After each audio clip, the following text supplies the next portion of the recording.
Hello, ഇന്ന് വിചിത്രമായ ഒരു പാലപ്പമാണ് ഉണ്ടാക്കുന്നത്. ഗോതമ്പ് പൊടി കൊണ്ടുള്ള ഒരു പാലപ്പം നിങ്ങൾ ഉണ്ടാക്കി കാണുമെന്ന് വിചാരിക്കുന്നു. എങ്കിലും ഞാൻ ഉണ്ടാക്കുകയാണ്. ആദ്യം ഗോതമ്പ് എടുക്കുക. ഗോതമ്പ് എടുത്ത് അതിൻ്റെ അകത്ത് തേങ്ങ തിരുമിയത്, പിന്നെ ശകലം പഞ്ചസാര അതിൻ്റെ അകത്തിടും, പിന്നെ കുറച്ച് ഈസ്റ്റ്, ഉപ്പ്, ഇതൊക്കെ ഇട്ട് നല്ലവണ്ണക്കങ്ങ് ഞെരടുക. ശകലം വെള്ളം കൂടെ ചേർത്തങ്ങ് ഞെരടിയിട്ട് നമ്മളത് ശകലം ഉപ്പ് ചേർക്കണം. ഉപ്പും ശകലം വെള്ളം കൂടി ഇട്ട് ചേർത്ത് നല്ലവണ്ണക്ക് കുഴച്ച് നമ്മളത് മിക്സിയിൽ അങ്ങ് അടിച്ചെടുക്കുകയാണ്.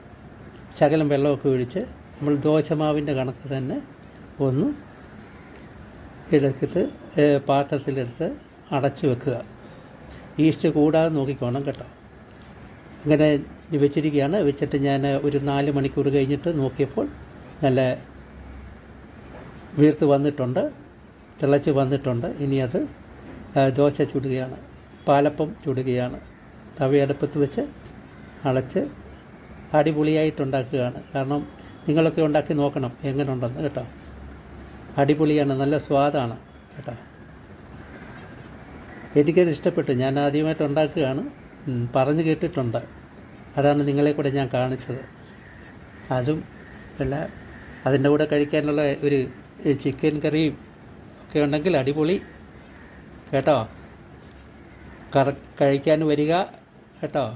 ഒത്തിരി സന്തോഷം. നിങ്ങളൊന്ന് ചെയ്ത് നോക്കൂ, എങ്ങനെയുണ്ടെന്ന് അഭിപ്രായം പറയൂ.